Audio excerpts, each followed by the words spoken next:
ഈശോ മിശിഹായ്ക്ക് സ്തുതിയായിരിക്കട്ടെ. നമ്മുടെ 12ാം ക്ലാസ്സിലെ വിശ്വാസ പരിശീലന പാഠാവലിയിലെ 11ാമത്തെ അധ്യായമാണ് നാം ഇന്ന് മനസ്സിലാക്കാൻ ശ്രമിക്കുന്നത്. നമ്മുടെ അധ്യായത്തിൻ്റെ പേരാണ് ക്രൈസ്തവ സംഭാവനകൾ. ഈ പാഠം ഒരു സെൽഫ് എക്സ്പ്ലനേറ്ററി ആയിട്ടുള്ള ഒരു പാഠമാണ്. ലോകത്തിൻ്റെ സമസ്ത മേഖലകളിലും ക്രൈസ്തവ സമൂഹം നൽകിയ സംഭാവനകളെക്കുറിച്ചാണ് ഈ പാഠഭാഗത്തിൽ നാം വിശദീകരിച്ച് മനസ്സിലാക്കാൻ ശ്രമിക്കുന്നത്.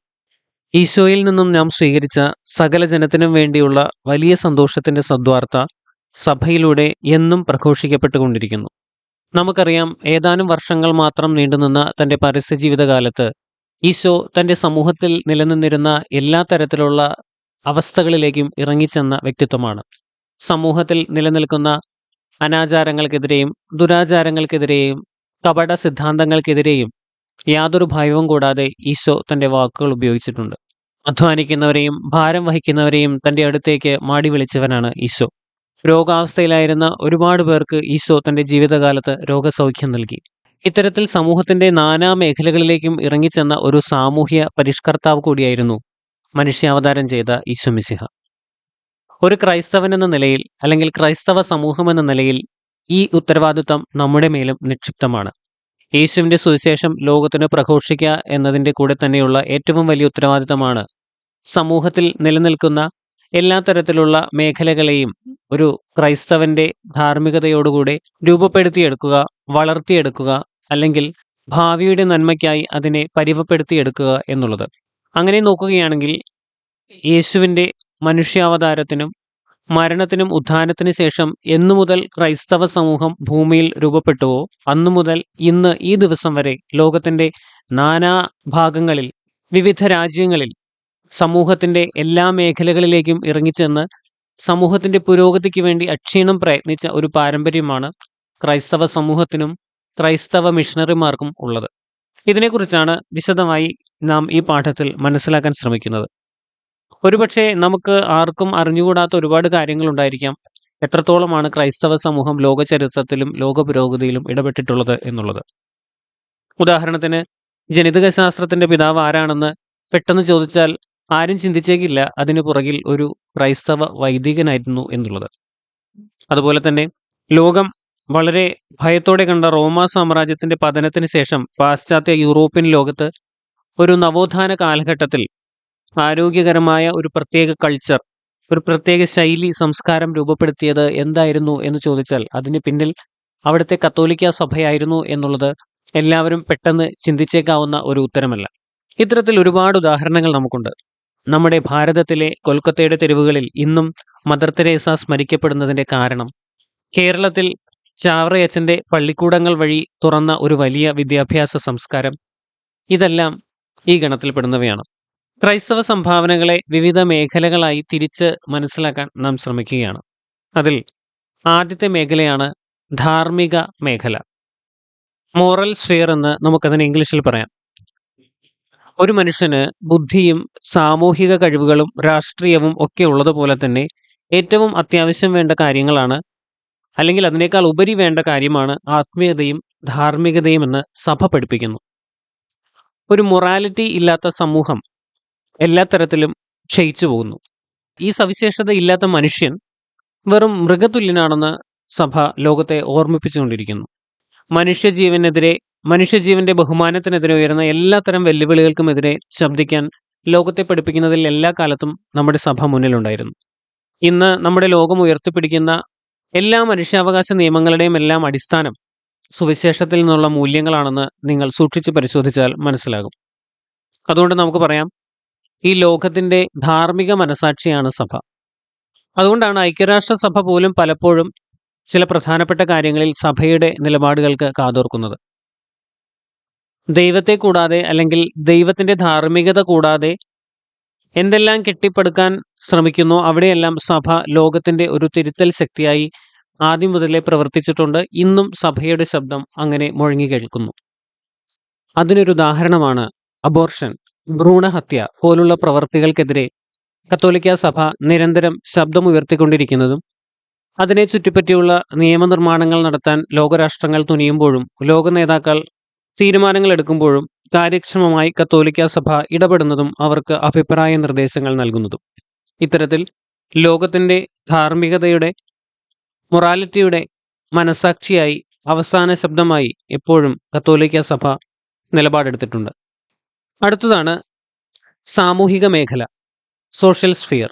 ഒരു ക്രൈസ്തവന്റെ വീക്ഷണത്തിൽ എല്ലാ മനുഷ്യരും തുല്യരാണ്. ജാതി, മത, വർഗ വിവേചനങ്ങൾ ഒരു ക്രൈസ്തവനില്ല. അതുകൊണ്ട് തന്നെയാണ് കത്തോലിക്ക അല്ലെങ്കിൽ കാത്തലിക് എന്ന വാക്കിനെ നാം ഉപയോഗിക്കുന്നത്. ആ വാക്കിന്റെ അർത്ഥം തന്നെ ഗ്ലോബൽ എന്നാണ്. അതായത് ജാതി, മത, വർഗ വിവേചനങ്ങളില്ലാത്ത എല്ലാവരും ഒരേപോലെ കണക്കാക്കപ്പെടുന്ന ഒരവസ്ഥയാണത്. ഈ ചിന്തയുടെ അഭാവമാണ് സമൂഹത്തിലുള്ള പല അനാചാരങ്ങളുടെയും കാരണം. ഇന്നത്തെ അമേരിക്കയും ആഫ്രിക്കയും ഒക്കെ ഉൾപ്പെടെ ലോകത്തെമ്പാടും മനുഷ്യാവകാശങ്ങൾക്ക് വേണ്ടി സഭ എല്ലാ കാലത്തും ശബ്ദമുയർത്തിയിട്ടുണ്ട്. വളരെ പുരാതന കാലത്തുണ്ടായിരുന്ന നരബലി, ശിശുവധം, ഗർഭഛിദ്രം തുടങ്ങിയ വലിയ തിന്മകൾക്കെതിരെ സഭയുടെ ഇടപെടലുകൾ വലിയ വലിയ സാമൂഹിക മാറ്റങ്ങൾക്ക് വഴിതെളിച്ചിട്ടുണ്ട്. അതുപോലെ തന്നെ കൃത്രിമമായി ജനനത്തെ നിയന്ത്രിക്കുന്ന മാർഗങ്ങൾ, ഒന്നിലധികം ഭാര്യമാരെ സ്വീകരിക്കുന്ന അവസ്ഥ തുടങ്ങി സമൂഹത്തിൽ നിലനിൽക്കുന്ന പല അനാചാരങ്ങൾക്കെതിരെയും സഭ ശക്തമായ നിലപാടുകൾ എപ്പോഴും സ്വീകരിക്കുന്നു. നമ്മുടെ രാജ്യത്തേക്ക് വരികയാണെങ്കിൽ ഇത്തരത്തിൽ ഒരുപാട് ദുരാചാരങ്ങൾ ഉണ്ടായിരുന്ന ഒരു കാലഘട്ടം സ്വാതന്ത്ര്യത്തിന് മുൻപുള്ള ഒരു കാലഘട്ടത്തിൽ നമുക്കുണ്ടായിരുന്നു. നമുക്ക് ഏവർക്കും അറിയാവുന്ന രാജാറാം മോഹൻ റോയ് ബ്രഹ്മസമാജം സ്ഥാപിക്കുകയും ഇവിടെ നിലനിന്നിരുന്ന വലിയ ചില ദുരാചാരങ്ങൾക്കെതിരെ പോരാടുകയും ചെയ്ത വ്യക്തിയാണ്.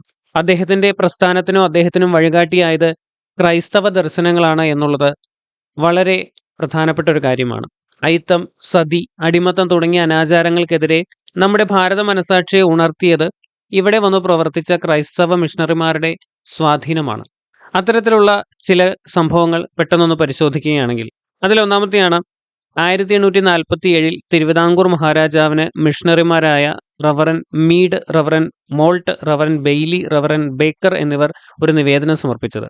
ഇതിനെ തുടർന്ന് 1853 അടിമ വ്യാപാരം നിർത്തലാക്കുകയാണ് ഉണ്ടായത്.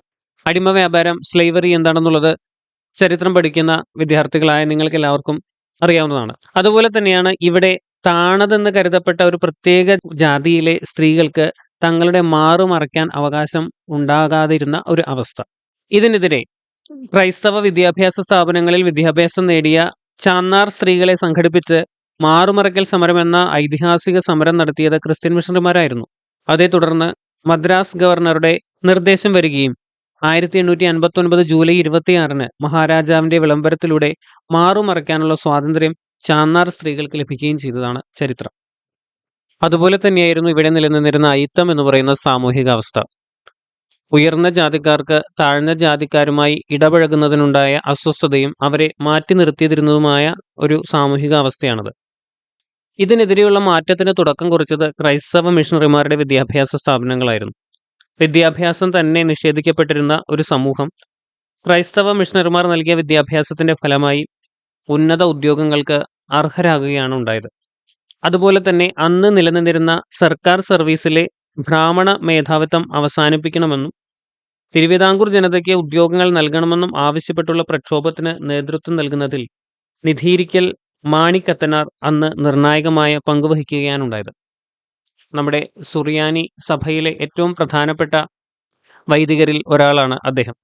അതുപോലെ തന്നെ ക്രൈസ്തവർക്കും മുസ്ലിങ്ങൾക്കും അല്ലെങ്കിൽ താഴ്ന്ന ജാതിയിലുള്ള ഹിന്ദുക്കൾക്കും സർക്കാർ ഉദ്യോഗം ലഭിക്കുന്നതിനുള്ള പ്രക്ഷോഭം ശക്തിപ്പെട്ടത് 1921 ക്രൈസ്തവനായിരുന്ന ഷെവലിയാർ തര്യത്ത് കുഞ്ഞിത്തോമൻ തിരുവിതാംകൂർ നിയമസഭയിൽ പൗരാകാശ സമത്വ പ്രമേയം അവതരിപ്പിച്ചതോടുകൂടിയാണ്. ഇതുപോലെ മറ്റൊന്നാണ് നിവർത്തന പ്രക്ഷോഭം എന്നറിയപ്പെടുന്ന ഒരു സാമൂഹിക നവോത്ഥാനം. അതായത് നമ്മുടെ നിയമനിർമ്മാണ സഭയിൽ ജനസംഖ്യയ്ക്ക് അനുപാതികമായി ഉള്ള ഒരു റെപ്രസെൻറ്റേഷൻ എല്ലാ സമുദായങ്ങൾക്കും നൽകണമെന്ന് ആവശ്യപ്പെട്ട ഒരു മെമ്മോറാണ്ടം 1932 ഒക്ടോബർ 15 സമർപ്പിക്കപ്പെട്ടു. ക്രൈസ്തവരാണ് ഇതിൽ പ്രധാന പങ്ക് വഹിച്ചത്. 1936 ഈ ആവശ്യങ്ങൾ പിന്നീട് അംഗീകരിക്കപ്പെടുകയാണ് ഉണ്ടായത്. അതുപോലെ തന്നെ സഞ്ചാര സ്വാതന്ത്ര്യത്തിന് വേണ്ടിയുള്ള പ്രക്ഷോഭങ്ങളിലും ക്രൈസ്തവർ സജീവ സാന്നിധ്യമായി. ഇത്തരത്തിൽ നമ്മുടെ കേരളത്തിൻ്റെയും ഭാരതത്തിൻ്റെയും ചരിത്രമെടുത്താൽ സാമൂഹിക മേഖലയിൽ വളരെ വലിയ മാറ്റങ്ങൾക്ക് തുടക്കമിടാനും മാറ്റങ്ങൾക്ക് കാരണമാകാനും ക്രൈസ്തവർക്കും ക്രൈസ്തവ മിഷണറിമാർക്കും സാധിച്ചിട്ടുണ്ട്. ലോകത്തിലെ എല്ലാ കത്തോലിക്ക രൂപതകൾക്കും വിവിധ സാമൂഹിക സേവന പ്രസ്ഥാനങ്ങളുണ്ട്. ഇന്ന് ഭാരത കത്തോലിക്ക സഭയുടെ ഔദ്യോഗിക സാമൂഹ്യ പ്രവർത്തനങ്ങൾക്ക് നേതൃത്വം നൽകുന്നത് കാരിത്താസ് ഇന്ത്യ എന്ന പ്രസ്ഥാനമാണ്. അതുപോലെ തന്നെ കേരളത്തിൽ കേരള സോഷ്യൽ സർവീസസ് ഫോറമാണ് കത്തോലിക്ക സഭയിലെ എല്ലാ സഭാ സമൂഹങ്ങളെയും ഏകോപിപ്പിച്ചുകൊണ്ട് സാമൂഹ്യ പ്രവർത്തനങ്ങളെ നയിക്കുന്നത്. ഇതിലൂടെ നമ്മുടെ ജനങ്ങൾക്ക് സാമ്പത്തിക, സാമൂഹിക, സാംസ്കാരിക മേഖലകളിൽ കൂടുതൽ വളർച്ച കൈവരിക്കുന്നതിനും കൂടുതൽ അന്തസ്സോടെ ജീവിക്കുന്നതിനും വഴിയൊരുക്കാനാണ് ശ്രമിക്കുന്നത്. ഇത് കേവലം ഒരു പ്രത്യേക മതവിഭാഗത്തിന് വേണ്ടി മാത്രമുള്ളതല്ല, സമൂഹത്തിൻ്റെ മുഴുവൻ പുരോഗതിക്കും സമൂഹത്തിലെ നാനാ ജാതി മത വ്യവസ്ഥയിലുള്ള എല്ലാവരുടെയും ക്ഷേമത്തിനും ഗുണത്തിനും വേണ്ടിയുള്ള കാര്യങ്ങളാണ് ഈ പ്രസ്ഥാനങ്ങൾ നടത്താൻ ശ്രമിക്കുന്നത്. ഇനി നമ്മൾ ഇതുപോലെ മറ്റൊരു മേഖലയിലേക്ക് കടക്കുകയാണെങ്കിൽ അതാണ് രാഷ്ട്ര നിർമ്മാണം. അതായത് പൊതുവായി ഒരു രാഷ്ട്രബോധവും പൗരബോധവും സൃഷ്ടിക്കാനും അല്ലെങ്കിൽ രാഷ്ട്രത്തിനെ പടുത്തുയർത്താനുമുള്ള പ്രവർത്തനങ്ങളിൽ എത്രത്തോളം ക്രൈസ്തവർ ഇടപെട്ടു എന്നാണ് ഇതിലൂടെ നാം മനസ്സിലാക്കുന്നത്. നമ്മുടെ ഭാരതത്തിൻ്റെ സ്വാതന്ത്ര്യവും തന്നെയാണ് നമ്മുടെ രാജ്യത്തിൻ്റെ ചരിത്രത്തിലെ ഏറ്റവും വലിയ ഒരു രാഷ്ട്രീയ സംഭവമായി പറയാൻ കഴിയുക. ഈ സ്വാതന്ത്ര്യ സമരത്തിന് നേതൃത്വം നൽകിയ ഇന്ത്യൻ നാഷണൽ കോൺഗ്രസിൻ്റെ സ്ഥാപകൻ എ.ഒ. ഹ്യൂം, ആദ്യ പ്രസിഡന്റായിരുന്ന WC ബാനർജി എന്നിവർ ക്രൈസ്തവരായിരുന്നു. അതുപോലെ തന്നെ 1916 ഭാരതത്തിൻ്റെ സ്വയം ഭരണാവകാശത്തിനായി രൂപം നൽകപ്പെട്ട ഹോം റൂൾ പ്രസ്ഥാനത്തിൻ്റെ ആദ്യ പ്രസിഡന്റായിരുന്നത് കത്തോലിക്കനായ ജോസഫ് ബാപ്റ്റിസ്റ്റ് ആയിരുന്നു. കേരളത്തിൽ ഹോം റൂൾ പ്രസ്ഥാനത്തിന് അടിത്തറ പാകിയത് ക്രൈസ്തവനായ ബാരിസ്റ്റർ ജോർജ് ജോസഫ് ആയിരുന്നു. മഹാത്മാഗാന്ധിയുടെ നേതൃത്വത്തിൽ നടന്ന നിസ്സഹകരണ പ്രസ്ഥാനത്തിലും ദണ്ഡിയാത്രയിലും ഉപ്പ് സത്യാഗ്രഹത്തിലും നിരവധി ക്രൈസ്തവർ പങ്കെടുത്തിരുന്നു. സബർമതി ആശ്രമത്തിന്റെ തന്നെ മുഖ്യ ചുമതലക്കാരൻ ക്രൈസ്തവനായ തേവർത്തുണ്ടിയിൽ ടൈറ്റസ് ആയിരുന്നു. ഇത്തരത്തിൽ ഒരുപാട് പേരാണ് ഇന്ത്യയുടെ സ്വാതന്ത്ര്യ സമരത്തിലും സ്വാതന്ത്ര്യ സമരത്തിന് ശേഷമുള്ള പ്രവർത്തനങ്ങളിലും ഭാഗഭാക്കുകളായിട്ടുള്ളത്. എടുത്തു പറയേണ്ട മറ്റൊരു കാര്യമാണ് കേരളത്തിൽ നിന്നും ഉദ്ഭവിച്ച വർത്തമാന പുസ്തകം എന്ന ഒരു മലയാള പുസ്തകം. കേരള ഭാഷാ സാഹിത്യ ചരിത്രത്തിലെ തന്നെ ഒരു നാഴികക്കല്ലായ ഇത് എഴുതിയത് പാറേമക്കൽ തോമാ കത്തനാർ ആയിരുന്നു. അദ്ദേഹം എഴുതിയ ഒരു യാത്രാ വിവരണ പുസ്തകമായ ഇതിലാണ് ആദ്യമായി ദേശീയ ബോധത്തെക്കുറിച്ചും സ്വയം ഭരണത്തെക്കുറിച്ചും വ്യക്തമായ ആശയങ്ങൾ എഴുതപ്പെട്ടത്. ഇത് ആരിലും അത്ഭുതമുണ്ടാക്കും. ഇന്ത്യക്കാർ തന്നെ ഇന്ത്യ ഭരിക്കുന്ന സ്ഥിതി എത്രയും പെട്ടെന്ന് വേണമെന്ന് അദ്ദേഹം എഴുതി. നിങ്ങൾക്ക് സമയം കിട്ടുമ്പോൾ വർത്തമാന പുസ്തകത്തെക്കുറിച്ചും അതിൻ്റെ പശ്ചാത്തലത്തെക്കുറിച്ചും അതിൻ്റെ പ്രത്യേകതകളെക്കുറിച്ചും ഒരു ഗൂഗിൾ സെർച്ച് ചെയ്ത് നോക്കാവുന്നതാണ്. മറ്റൊരു കാര്യമാണ്, ഒന്നാം വട്ടമേശ സമ്മേളനത്തിൽ പങ്കെടുത്ത KT പോൾ ക്രൈസ്തവ വിഭാഗത്തിനായി യാതൊരു പ്രത്യേക രാഷ്ട്രീയ ആനുകൂല്യങ്ങളും ആവശ്യപ്പെടുകയില്ലെന്നും പൊതു നിയോജക മണ്ഡലങ്ങൾക്കായി നിലകൊള്ളും എന്നുമുള്ള നിലപാടുകൾ സ്വീകരിച്ചത്. വട്ടമേശ സമ്മേളനം എന്ന് പറയുന്നത് നമ്മുടെ സ്വാതന്ത്ര്യത്തിനോട് ബന്ധപ്പെട്ട് ബ്രിട്ടീഷുകാർ ഇന്ത്യയിലെ പ്രശ്നങ്ങൾ മനസ്സിലാക്കുന്നതിനും അതിന് ചില സൊല്യൂഷൻസ് തരുന്നതിനും വേണ്ടി കൂടിയ ചില സമ്മേളനങ്ങളെയാണ്. ഇതിൽ ആദ്യത്തെ സമ്മേളനങ്ങളെല്ലാം പരാജയങ്ങളായിരുന്നു. ബ്രിട്ടീഷുകാർ കൂടുതലായും ലക്ഷ്യം വെച്ചത് ജാതീയമായി വർഗീയമായി ജനങ്ങളെ വിഭജിച്ച് പ്രത്യേക നിയോജക മണ്ഡലങ്ങളും പ്രത്യേക അവസ്ഥകളും നൽകി ഒരു സമൂഹം സൃഷ്ടിച്ചെടുക്കുക എന്നുള്ളതായിരുന്നു. ഇതിനെതിരെയാണ് ക്രൈസ്തവരായ സമൂഹം, നേരത്തെ പറഞ്ഞ പോലെ KT പോൾ പോലെയുള്ള നേതാക്കളും ഗാന്ധിജിയോടുകൂടെ ചേർന്ന്, ഗാന്ധിജി ഇത്തരത്തിലുള്ള നിലപാടുകൾക്ക് ശക്തമായ എതിരഭിപ്രായം രേഖപ്പെടുത്തിയ വ്യക്തിയാണ്.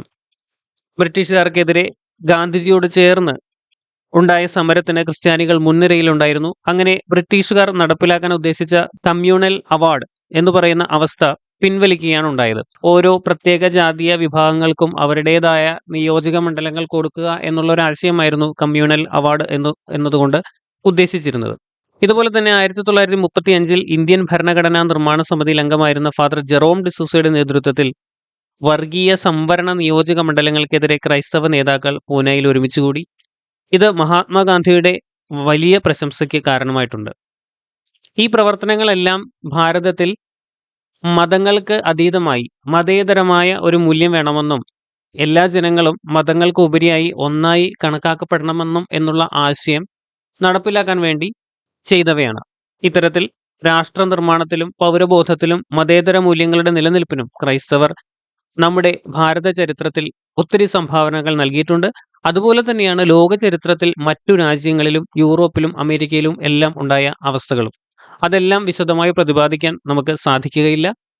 ഇതിനെക്കുറിച്ചെല്ലാം നിങ്ങൾക്ക് നിങ്ങളുടെ ഒഴിവ് സമയങ്ങളിൽ ഇൻ്റർനെറ്റിൽ ഒന്ന് പരതിയാൽ ആവശ്യമായ ഉത്തരങ്ങൾ ലഭിക്കും. അടുത്തതാണ് വിദ്യാഭ്യാസ മേഖല, എഡ്യൂക്കേഷൻ സെക്ടർ.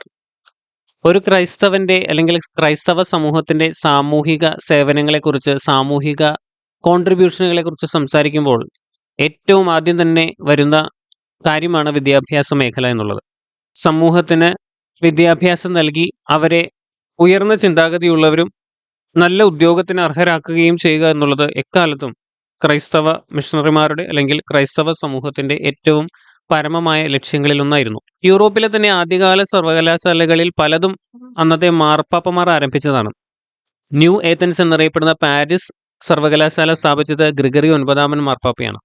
അതുപോലെ തന്നെ ഏറ്റവും പ്രശസ്തമായ ഓക്സ്ഫോർഡ് സർവകലാശാലയുടെ കോട്ട് ഓഫ് ആംസ്, ആ ലോഗോയിൽ the lord is my light എന്ന് രേഖപ്പെടുത്തിയിരിക്കുന്നത് ഇപ്പോഴും നിങ്ങൾക്ക് കാണാം. അത് വളരെ ശ്രദ്ധേയമാണ്.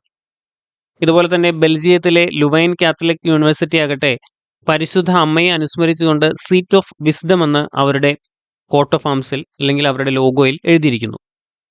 നവോത്ഥാന കാലഘട്ടത്തിലെ ഒരു പ്രധാന കാര്യമായി നിലകൊണ്ടത് ക്രിസ്ത്യാനികളായ മിഷണറിമാർ ആരംഭിച്ച വിദ്യാഭ്യാസ സ്ഥാപനങ്ങളാണ്. ഭാരതത്തിൽ മിഷണറിമാർ ആദ്യമായി സ്കൂൾ ആരംഭിക്കുന്നത് ഗോവയിലാണ് 1540. അന്ന് സ്ഥാപിക്കപ്പെട്ട സാന്താഫ് സ്കൂൾ സെയിൻറ്റ് പോൾസ് കോളേജായി പിന്നീട് ഉയർത്തപ്പെടുകയാണ് ഉണ്ടായത്. ഇനി ഇങ്ങോട്ട് കേരളത്തിലേക്ക് വരുമ്പോൾ നമ്മുടെ വിദ്യാഭ്യാസ സംസ്കാരത്തിൽ അല്ലെങ്കിൽ നാം വിളിച്ചിരുന്ന പള്ളിക്കൂടങ്ങളുടെ സംസ്കാരത്തിൽ ഏറ്റവും പ്രധാനപ്പെട്ട വ്യക്തിത്വമായി നിലകൊള്ളുന്ന ആളാണ് വിശുദ്ധ ചാവറ കുര്യാക്കോസ് ഏലിയാസച്ചൻ. 1846 മാന്നാനത്ത് സംസ്കൃത സ്കൂളും തുടർന്ന് മലയാളം സ്കൂളും സ്ഥാപിച്ച വിശുദ്ധ ചാവറയച്ചൻ കേരളത്തിൽ വിദ്യാഭ്യാസത്തെ ജനകീയമാക്കിയ ആദ്യത്തെ വ്യക്തിയാണ്. നമ്മുടെ സുറിയാനി കത്തോലിക്ക സഭയുടെ വികാരി ജനറലായിരുന്ന വിശുദ്ധ ചാവറയച്ചൻ മുൻകൈയെടുത്തതിൻ്റെ കാരണത്താലാണ് കേരളത്തിലെ ഓരോ പള്ളികളോടും ചേർന്ന് സ്കൂളുകൾ സ്ഥാപിക്കാൻ കാരണമായത്. അതുകൊണ്ടാണ് പള്ളിക്കൂടങ്ങൾ എന്ന ഒരു പേര് തന്നെ നമ്മുടെ കേരളത്തിൽ സ്കൂളുകൾക്ക് ഉണ്ടായത്. പണ്ടൊക്കെ പള്ളിയോട് അനുബന്ധിച്ചാണ് ഒരു സ്കൂൾ തുടങ്ങിയതും അങ്ങനെ സ്കൂൾ സംസ്കാരം വ്യാപകമായതും. കേരളത്തിൽ അങ്ങോളം ഇങ്ങോളം 100 കണക്കിന് വിദ്യാലയങ്ങളാണ് ഇതിനെ തുടർന്ന് ഉണ്ടായത്. കൂടാതെ കേരളത്തിൽ ആദ്യമായി യൂണിഫോം, ഉച്ചഭക്ഷണം എന്നിവ സൗജന്യമായി സ്കൂളുകളിൽ വിതരണം ചെയ്യാൻ തുടങ്ങിയതും ചാവറയച്ചന്റെ ശ്രമഫലമാണ്. താഴ്ന്ന ജാതിയിലുള്ളവർക്ക് വിദ്യാഭ്യാസം ലഭിക്കുന്നതിനുള്ള പ്രവർത്തനത്തിലൂടെ വിശുദ്ധ ചാവറയച്ചൻ കേരളത്തിന്റെ നവോത്ഥാനത്തിന് ശക്തി പകർന്ന ഏറ്റവും വലിയ വ്യക്തിത്വങ്ങളിൽ ഒരാളാണ്. അതുപോലെ തന്നെ സ്ത്രീകൾക്ക് വിദ്യാഭ്യാസം കൊടുക്കുക എന്നുള്ളത് അന്നത്തെ കാലത്തെ സമൂഹത്തിൽ വളരെ റെയർ ആയിട്ടുള്ള ഒരു കാര്യമായിരുന്നു. സ്ത്രീകൾക്ക് വിദ്യാഭ്യാസം നൽകുന്നതിന്റെ ആവശ്യം തന്നെ ഇല്ല എന്ന് ചിന്തിച്ചിരുന്ന ഒരു ജനതയാണ് അന്നത്തെ കാലഘട്ടത്തിൽ ഉണ്ടായിരുന്നത്. ഇവിടെയും ശക്തമായ മാറ്റങ്ങൾ വരുത്തിയത് ക്രൈസ്തവ മിഷണറിമാരായിരുന്നു. 1819 മിസ്സിസ് മീഡ് നാഗർകോവിലിൽ ഒരു പെൺ പള്ളിക്കൂടം സ്ഥാപിക്കുകയാണ് ഉണ്ടായത്. തുടർന്ന് കേരളത്തിൽ ധാരാളം പെൺ പള്ളിക്കൂടങ്ങൾ സ്ഥാപിതമാവുകയും സ്ത്രീ വിദ്യാഭ്യാസം ശക്തിപ്പെടുകയും ചെയ്തു. അതിനെ തുടർന്ന് എന്ത് സംഭവിച്ചു എന്നുള്ളത് നാം കണ്ടറിഞ്ഞതാണ്. കേരളം സ്ത്രീ വിദ്യാഭ്യാസത്തിൽ മുന്നിൽ നിൽക്കുന്ന ആദ്യത്തെ സംസ്ഥാനമായി മാറി. ആദ്യത്തെ വനിതാ ഹൈക്കോടതി ജഡ്ജി മിസ്സിസ് അന്ന ചാണ്ടി, ആദ്യത്തെ വനിതാ chief engineer Mrs P K Thresia മുതലായ പ്രശസ്തരെ രാഷ്ട്രത്തിന് സംഭാവന നൽകുവാൻ നമുക്ക് സാധിച്ചു. അതുപോലെ തന്നെ കേരളത്തിൽ വിശുദ്ധ ചാവറയച്ചൻ സ്ഥാപിച്ച CMI സമൂഹം, സന്യാസിനികൾക്കായി സ്ഥാപിച്ച കർമ്മലിത സമൂഹം, തുടർന്ന് കേരളത്തിൽ രൂപം കൊണ്ട ആരാധനാ തിരുഹൃദയ സമൂഹങ്ങൾ, ഇവരെല്ലാവരും തന്നെ പ്രത്യേകിച്ച് സ്ത്രീകളുടെ വിദ്യാഭ്യാസത്തിന് ഏറെ പ്രാധാന്യം നൽകുകയും സ്ത്രീ വിദ്യാഭ്യാസത്തിന് നേതൃത്വം നൽകുകയും ചെയ്തു. അതുപോലെ തന്നെ സ്ത്രീ വിദ്യാഭ്യാസത്തിന് നേതൃത്വം നൽകിയ തിരുക്കുടുംബ സന്യാസിനി സമൂഹ സ്ഥാപകയായ വിശുദ്ധ മറിയം ത്രേസ്യയുടെ പ്രവർത്തനങ്ങളും ഇവിടെ എടുത്തു പറയേണ്ടതാണ്. അടുത്തതായി 5ാമത്തെ മേഖലയാണ് ജീവകാരുണ്യ മേഖല. ജീവകാരുണ്യ മേഖല എന്ന് പറയുന്നത് നമ്മുടെ കത്തോലിക്ക സഭയുടെ മറ്റൊരു മുഖം തന്നെയാണ്. എൻ്റെ ഏറ്റവും എളിയ ഈ സഹോദരന്മാരിൽ ഒരുവന് നിങ്ങൾ ഇത് ചെയ്തു കൊടുത്തപ്പോൾ എനിക്ക് തന്നെയാണ് ചെയ്തു തന്നത് എന്ന് ഈശോ നമ്മോട് പറഞ്ഞിട്ടുണ്ട്. ഈ വാക്കുകളിൽ നിന്ന് പ്രചോദനം ഉൾക്കൊണ്ട് സഭ രൂപീകരിക്കപ്പെട്ട ആദ്യ നൂറ്റാണ്ടുകളിൽ തന്നെ ജീവകാരുണ്യ പ്രവർത്തനങ്ങളിൽ സഭ സജീവമാണ്. ആദിമസഭയിൽ അപ്പസ്തോലന്മാരുടെ കാലത്ത് 7 ഡീക്കന്മാർ പ്രത്യേകം നിയോഗിക്കപ്പെട്ടതും ഗലാത്യയിലെ സഭയെ പാവങ്ങളെക്കുറിച്ച് ശ്രദ്ധ വേണമെന്ന് പൗലോസ് ശ്ലീഹ ഉപദേശിച്ചതും ഈ രംഗത്ത് സഭയ്ക്കുള്ള താൽപ്പര്യം ആദ്യം മുതലേ വ്യക്തമാക്കുന്നു. ഭിന്നശേഷിക്കാരായ അനേകായിരങ്ങളും വിവിധ മേഖലകളിൽ കഷ്ടതകൾ അനുഭവിക്കുന്ന എല്ലാ ജനവിഭാഗങ്ങളും സംരക്ഷിക്കപ്പെടുകയും സഹായിക്കപ്പെടുകയും ചെയ്യണമെന്ന് സഭയ്ക്ക് അതിയായ ആഗ്രഹമുണ്ട്, താൽപ്പര്യമുണ്ട്. ഓരോ രാജ്യത്തെയും ആഭ്യന്തര പ്രശ്നങ്ങളും യുദ്ധങ്ങളും മൂലം അല്ലെങ്കിൽ പട്ടിണി അതുപോലെയുള്ള സാമൂഹിക പ്രശ്നങ്ങൾ മൂലം മറ്റു രാജ്യങ്ങളിലേക്ക് കുടിയേറുന്നവർ അഭയാർത്ഥികൾ, അവർക്ക് വേണ്ടിയുള്ള പ്രത്യേക പ്രവർത്തനങ്ങൾ, അതുപോലെ തന്നെ തടവറയിൽ കഴിയുന്നവർക്ക് വേണ്ടിയുള്ള പ്രവർത്തനങ്ങൾ, തെരുവിലായിരിക്കുന്ന കുട്ടികളുടെയും മുതിർന്നവരുടെയും സംരക്ഷണം, രക്തദാനത്തിന് വേണ്ടിയുള്ള പ്രസ്ഥാനങ്ങൾ, പാലിയേറ്റീവ് കെയർ യൂണിറ്റുകൾ, ഭവനരഹിതർക്കും നിർധനരായവർക്കും ഭവന നിർമ്മാണ പദ്ധതികൾ ആസൂത്രണം ചെയ്യുക, ലോകമെമ്പാടും ആശുപത്രികൾ സ്ഥാപിക്കുക, അനാഥാലയങ്ങളും അഗതി മന്ദിരങ്ങളും സ്ഥാപിക്കുക, ഇവയൊക്കെ കത്തോലിക്ക സഭയുടെ ജീവകാരുണ്യ പ്രവർത്തനങ്ങളിൽ ചിലത് മാത്രമാണ്. ഇത്തരത്തിൽ ജീവകാരുണ്യ പ്രവർത്തനങ്ങളിൽ കത്തോലിക്ക സഭയുടെ പങ്കും കത്തോലിക്ക സഭയുടെ സേവനവും നേതൃത്വവും പ്രത്യേകിച്ച് എടുത്തു പറയേണ്ട ആവശ്യമില്ല. കാരണം അത് കത്തോലിക്ക സഭയുമായി അത്രത്തോളം ലയിച്ചു കിടക്കുന്ന ഒരു മേഖലയാണ്. മറ്റൊരു മേഖലയാണ് ഭാഷാ സാഹിത്യ കലാമേഖലകൾ, ലാംഗ്വേജ് ലിറ്ററേച്ചർ ആൻഡ് ആർട്സ്. നമ്മുടെ ഭാരതത്തിൽ പലതരത്തിലുള്ള ഗോത്രവർഗ്ഗങ്ങൾ പല സ്ഥലങ്ങളിലായി വ്യാപിച്ച് ചിതറിക്കിടന്നിരുന്നു. ഇവരെല്ലാം കണക്ട് ചെയ്തുകൊണ്ട് ഒരു ഭാഷാ സംസ്കാരം തന്നെ ഉണ്ടാക്കിയത് ഇവിടുത്തെ ക്രൈസ്തവ മിഷണറിമാരുടെ വരവോടുകൂടിയായിരുന്നു. ആദ്യകാല കേരളത്തിൽ, അല്ലെങ്കിൽ കേരളം എന്ന സംസ്ഥാനം രൂപപ്പെടുന്നതിന് മുൻപ് തന്നെ മലയാളത്തിലെ വ്യാകരണ ഗ്രന്ഥരചനയുടെ, അതായത് മലയാളം ഗ്രാമർ വിശദമാക്കുന്ന ഗ്രന്ഥരചനയുടെ തുടക്കം കുറിച്ചത് ക്രൈസ്തവ മിഷണറിമാർ തന്നെയായിരുന്നു. ഹെർമൻ ഗുണ്ടർട്ട്, അർണോസ് പാദ്രി തുടങ്ങിയവർ മലയാള വ്യാകരണ രംഗത്ത് നൽകിയ സംഭാവനകൾ വലുതാണ്. അർണോസ് പാദ്രിയുടെ പുത്തൻപാന നമുക്കെല്ലാവർക്കും അറിയാം. മലയാള ഭാഷാ സാഹിത്യ ചരിത്രത്തിലെ തന്നെ പ്രധാനപ്പെട്ട ഒരു കൃതിയാണത്. മലയാള വ്യാകരണം ഉപയോഗിച്ചുകൊണ്ട് കാവ്യരൂപത്തിൽ എഴുതപ്പെട്ട ഈശോയുടെ ജീവിതമാണ് പുത്തൻപാനയിലൂടെ നമുക്ക് കാണാൻ സാധിക്കുക. ഡിക്ഷണറി അല്ലെങ്കിൽ ഒരു നിഘണ്ടു ഉണ്ടാക്കിയെടുക്കുന്നതിലും ക്രൈസ്തവരുടെ സംഭാവനകൾ വളരെ വലുതായിരുന്നു. ബൈബിൾ തന്നെ ഇതിവൃത്തമാക്കി മലയാളത്തിലുണ്ടായ ആദ്യത്തെ മഹാകവി കട്ടക്കയം ചെറിയാൻ മാപ്പിൾ എഴുതിയതാണ്. അതുപോലെ തന്നെ മലയാളത്തിലെ മിസ്റ്റിക് കവി എന്നറിയപ്പെട്ട സിസ്റ്റർ മേരി ബെനിഗ്നയെക്കുറിച്ച് നിങ്ങൾക്ക് എല്ലാവർക്കും അറിയാം. 4 മഹാകാവ്യങ്ങൾ എഴുതിയ PM ദേവസ്യ, ക്രിസ്തു ഭാഗവതം എന്ന സംസ്കൃത മഹാകാവ്യം രചിച്ച PC ദേവസ്യ തുടങ്ങിയവർ നമ്മുടെ സാഹിത്യരംഗത്ത് വലിയ സംഭാവനകൾ നൽകിയവരാണ്. അതുപോലെ തന്നെയാണ് Father John Kunnappally, IC Chacko തുടങ്ങിയവർ. ഇവരെല്ലാവരും വ്യാകരണ പണ്ഡിതരായിരുന്നു. അതായത് അവർ മലയാളം ഗ്രാമറിൽ കൂടുതൽ എക്സ്പേർട്സ് ആയിരുന്നു. അവരുടെ സംഭാവനകൾ വളരെ അതുല്യമാണ്. ഇതുപോലെ തന്നെ കേരളത്തിന് പുറത്ത്, ഇന്ത്യക്ക് പുറത്ത് മറ്റ് സ്ഥലങ്ങളിലേക്ക് പോയാൽ ചൈനീസ്, കൊറിയൻ, തമിഴ്, ഹിന്ദി തുടങ്ങിയ മിക്ക ലോകഭാഷകളുടെയും ലിപി ചിട്ടപ്പെടുത്തിയതും അച്ചടിക്കാനായി ആദ്യം ഉപയോഗപ്പെടുത്തിയതുമെല്ലാം ക്രൈസ്തവ മിഷണറിമാരാണ്. ഇന്ത്യക്ക് പുറത്തേക്ക് പോയാൽ കല, സംഗീതം, ശില്പകല എന്നീ മേഖലകളിൽ കത്തോലിക്ക സഭ അതുല്യ സംഭാവനകൾ നൽകിയിട്ടുണ്ട്. റിനേസൻസ് എന്നറിയപ്പെടുന്ന നവോത്ഥാന കാലഘട്ടത്തിലെ യൂറോപ്യൻ ശില്പകല, ചിത്രകല വേദികളിലെല്ലാം മഹാന്മാരായ വലിയ ക്രൈസ്തവരുടെയും അവരുടെ പ്രതിഭയുടെയും കയ്യൊപ്പ് പതിഞ്ഞിട്ടുണ്ട്. അതിൻ്റെ എല്ലാം ഇതിവൃത്തമായിരിക്കുന്നതും നമ്മുടെ ബൈബിളിലെയും അല്ലെങ്കിൽ ഈശോയുടെ ജീവിതത്തിലെയും പ്രധാനപ്പെട്ട ചില മുഹൂർത്തങ്ങളാണ്. ശില്പരംഗത്തെ ബൈസാൻഡിയൻ, റോമൻ, ഗോത്തിക്, ബാറോക്ക് ശൈലികൾ സമാനതകളില്ലാത്തതാണ്. ഈ ശൈലികളെല്ലാം കെട്ടിട നിർമ്മാണത്തിൽ നിലനിന്നിരുന്ന വളരെ വ്യത്യസ്തമായ ശൈലികളാണ്. നമ്മുടെ പല ദേവാലയങ്ങളെല്ലാം നിർമ്മിക്കപ്പെട്ടിരുന്നതെല്ലാം ഇത്തരത്തിലുള്ള ഏതെങ്കിലും ശൈലികൾ അഡാപ്റ്റ് ചെയ്തിട്ടാണ്. റോമൻ, ഗോത്തിക്, ബാറോക്ക് ശൈലികൾ എന്തെല്ലാമാണെന്ന് നിങ്ങൾക്ക് ഇന്റർനെറ്റിലൂടെ ഒന്ന് പരതിയാൽ മനസ്സിലാക്കും. ഇതെല്ലാം കത്തോലിക്ക സഭയുടെ അല്ലെങ്കിൽ കത്തോലിക്കരായ ഒരു ക്രൈസ്തവ സമൂഹത്തിന്റെ സംഭാവനകളാണ്. അതുപോലെ തന്നെ സംഗീത ലോകത്തേക്ക് വന്നാൽ ലോകപ്രസിദ്ധമായ ഗ്രിഗോറിയൻ ചാൻഡ് മാത്രം മതി സഭയുടെ സംഗീത രംഗത്തെ സംഭാവനയുടെ ആഴം വ്യക്തമാക്കാൻ. അതായത് പുരാതന ലാറ്റിൻ കുർബാനകളിൽ ഉപയോഗിക്കപ്പെട്ടിരുന്ന ഗ്രിഗോറിയൻ ചാൻഡ് എന്ന് പറയുന്ന പ്രത്യേക തരത്തിലുള്ള സംഗീതം, അത്രയേറെ ആധ്യാത്മികവും സ്പിരിച്വലുമായിട്ടുള്ള ആ സംഗീതം ഒരു പ്രത്യേക തരത്തിൽ ചിട്ടപ്പെടുത്തിയതാണ്. അത് സംഗീതത്തിന്റെ ഒരു പ്രത്യേക ധാരയിൽ ഉൾപ്പെടുന്നതാണ്. അത് ക്രൈസ്തവ സഭയുടെ ഒരു സംഭാവന തന്നെയാണ്.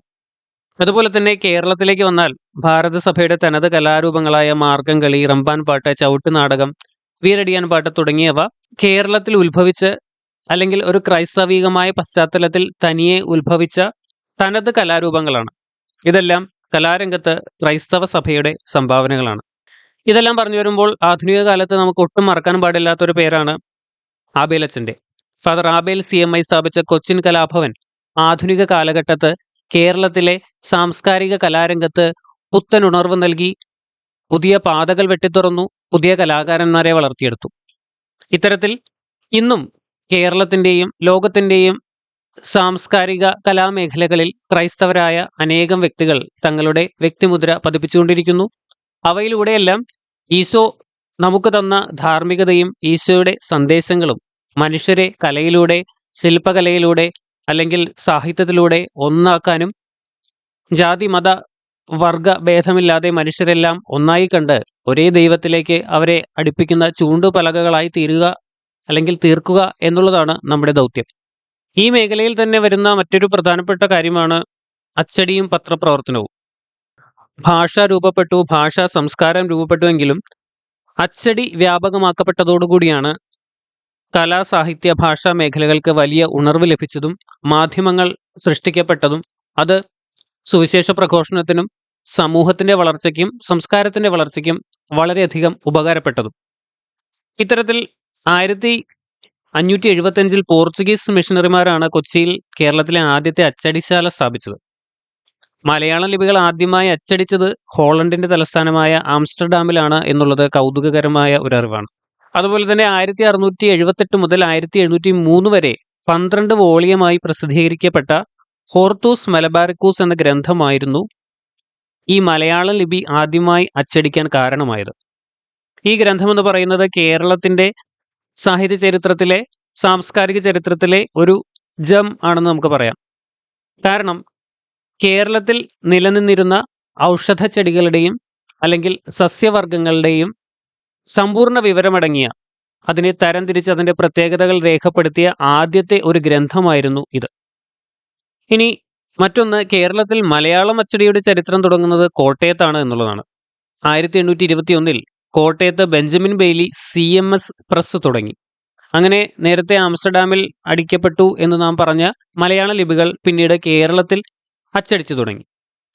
അതുപോലെ തന്നെ ഗുണ്ടേർട്ട് സ്ഥാപിച്ച ബാസൽ മിഷൻ പ്രസ്സിലൂടെ 1847 ജൂണിൽ തലശ്ശേരിയിലെ ഇല്ലിക്കുന്നിൽ നിന്നും രാജ്യസമാചാരം എന്ന് പറയുന്ന പത്രം ആദ്യത്തെ പത്രമായി പ്രസിദ്ധീകരണം ആരംഭിച്ചു. അതിനെ തുടർന്ന് ഈ മിഷനിലൂടെ മറ്റു ചില പത്രങ്ങളും പ്രവർത്തനം ആരംഭിച്ചു. പിന്നീട് 1887 നിധീരീക്കൽ മാണിക്കത്തനാർ ആരംഭിച്ച നസ്രാണി ദീപിക മാന്നാനത്ത് നിന്നാണ് തുടക്കമിട്ടത്. ഇന്ത്യയിലെ തന്നെ നിലനിൽക്കുന്നവയിൽ ഏറ്റവും പഴയ പത്രങ്ങളിലൊന്നായ ഇത് ഇപ്പോഴും ദീപിക ദിനപത്രമായി നമ്മുടെ കൈകളിലേക്ക് എത്തുന്നുണ്ട്. ഇത്തരത്തിൽ ഭാഷാ സാഹിത്യ കലാമേഖലകൾ എടുത്താൽ ഭാരത ചരിത്രത്തിലും കേരള ചരിത്രത്തിലും ക്രൈസ്തവ സഭയും ക്രൈസ്തവരും നൽകിയ സംഭാവനകൾ അമൂല്യമാണ്, അനേകമാണ്. ഇതുപോലെ തന്നെയാണ് ലോക ചരിത്രത്തിലെ മറ്റു സ്ഥലങ്ങളിലും. ഇനി കാർഷിക വ്യവസായ മേഖലകളിലേക്ക് കടന്നു വരികയാണെങ്കിൽ കേരള ചരിത്രത്തിലെ കാർഷിക വ്യവസായ മേഖലകളിൽ ക്രൈസ്തവർ എന്നും മുൻപന്തിയിലായിരുന്നു.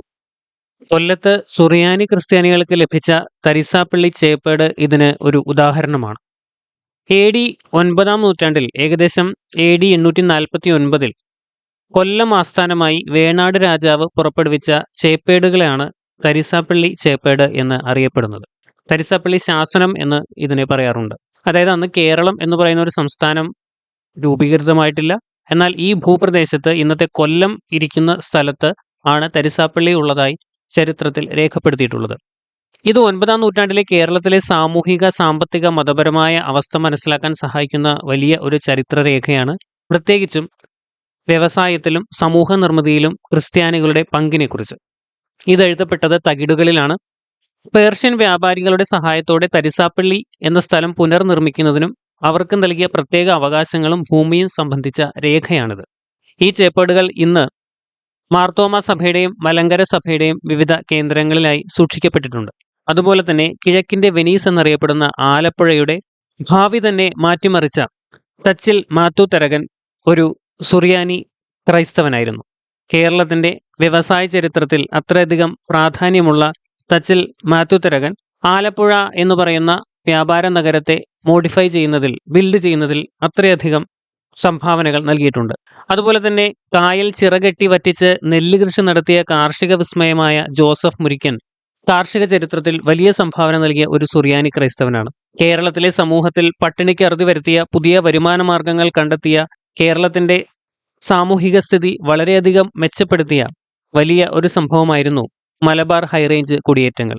ഇതിന് പിന്നിൽ അല്ലെങ്കിൽ ഇതിന് നേതൃത്വം കൊടുത്ത ക്രൈസ്തവരുടെ കഠിനാധ്വാനവും അർപ്പണ മനോഭാവവും ആർക്കും കേരള ചരിത്രത്തിൽ തന്നെ നിഷേധിക്കാനാവില്ല. അതുപോലെ തന്നെ കേരളത്തിലെ ബാങ്കിംഗ് രംഗത്തിന്റെ ഉറവിടം പോലും പഴയ ദേവാലയങ്ങളോട് നടത്തിയിരുന്ന ചിട്ടിപ്രസ്ഥാനങ്ങളും കുറികളുമായി കരുതപ്പെടുന്നു. ഇത്തരത്തിൽ കാർഷിക വ്യവസായ മേഖലകളിൽ വളരെയധികം പങ്കുവഹിച്ച ഒരു പുരാതന ക്രൈസ്തവ സമൂഹമായിരുന്നു കേരളത്തിൽ ഉണ്ടായിരുന്നത്. ഇനി മറ്റൊരു മേഖലയിലേക്ക് കടക്കുകയാണെങ്കിൽ അതാണ് ആരോഗ്യ മേഖല. രോഗികളിൽ മിശിഹായെ കണ്ടെത്തി ശുശ്രൂഷിക്കുക എന്നത് ക്രൈസ്തവ സേവനത്തിന്റെ മുഖമുദ്രയാണ്. ക്രൈസ്തവ മിഷണറിമാരുടെ വരവും ആരോഗ്യ മേഖലയിലെ ഇടപെടലും ഒരുപാട് അന്ധവിശ്വാസങ്ങളും അനാചാരങ്ങളും ഉന്മൂലനം ചെയ്യുന്നതിന് എല്ലാ ഭൂഖണ്ഡങ്ങളിലെയും രാജ്യങ്ങളിലെയും പ്രദേശങ്ങളിലെയും ഒരു പ്രധാന കാര്യമായി പരിഗണിക്കപ്പെട്ടു. പോർച്ചുഗീസ് വൈസ്രോയി ആയിരുന്ന ഫ്രാൻസിസ് ഡെ അൽമേഡ 1506 ജനുവരി 11 കൽപ്പന പ്രകാരം കൊച്ചിയിൽ തുടങ്ങാൻ അനുവദിച്ച സാന്താക്രൂസ് ഡെ കൊച്ചിൻ എന്ന ആശുപത്രിയാണ് കേരളത്തിലെ ആദ്യത്തെ ആശുപത്രിയായി പരിഗണിക്കപ്പെടുന്നത്. ഇത് പിന്നീട് കേരളത്തിന്റെ ആരോഗ്യ മേഖലയിൽ വൻ വളർച്ചയ്ക്ക് കാരണമായി. കേരളത്തിന്റെ ആരോഗ്യ മേഖലയും ഹോസ്പിറ്റൽ നെറ്റ്വർക്കുകളും ആതുര സേവന രംഗവും ലോക പ്രശസ്തി ആർജിച്ചതാണെന്ന് നമുക്കെല്ലാവർക്കും അറിയാം. അതുപോലെ തന്നെ നേരത്തെ നാം പ്രതിപാദിച്ച ഹോർത്തൂസ് മലബാറിക്കൂസ് എന്ന ഗ്രന്ഥം കേരളത്തിലെ ആരോഗ്യ മേഖലയിലെ വലിയ ഒരു സംഭാവനയാണ്. കേരളത്തിലെ ഔഷധ ചെടികളെക്കുറിച്ച് സമഗ്രമായ പഠനം ഈ ബുക്കിലൂടെ നടത്തിയത് ഫാദർ മാത്യു ഓഫ് സെന്റ് ജോസഫും അദ്ദേഹത്തിന്റെ സുഹൃത്തുക്കളുമാണ്. ഇതുപോലെ തന്നെ ആരോഗ്യ മേഖലയിൽ ക്രൈസ്തവ സംഭാവനകളെക്കുറിച്ച് പറയുകയാണെങ്കിൽ നമുക്ക് 1 മണിക്കൂറോ 2 മണിക്കൂറോ ഒരു ദിവസമോ തന്നെ തികയില്ല. മൊളോക്കോയിലെ ഫാദർ ഡാമിയന്റെയും കൊൽക്കത്തയിലെ മദർ തെരേസയുടെയും പ്രവർത്തനങ്ങൾ, അതുപോലെ ഒട്ടനവധി വിശുദ്ധരുടെയും ക്രൈസ്തവ മിഷണറിമാരുടെയും ക്രൈസ്തവ പുരോഹിതരുടെയും അൽമായരുടെയും പ്രവർത്തനങ്ങൾ ആരോഗ്യ മേഖലയ്ക്ക് ലോകമാസകലം ഒരു നെടുംതൂണായി നിലകൊണ്ടതാണ്. സാധിക്കുന്നിടത്തോളം എല്ലാ മിഷൻ പ്രദേശങ്ങളിലും ഗ്രാമീണ മേഖലകളിലും ഡിസ്പെൻസറികൾ തുറന്ന് പൊതുജനാരോഗ്യത്തിന് പ്രാധാന്യം നൽകുവാൻ സഭ ഇന്നും അതിന്റെ പ്രവർത്തനങ്ങളിലൂടെ ശ്രദ്ധിക്കുന്നു.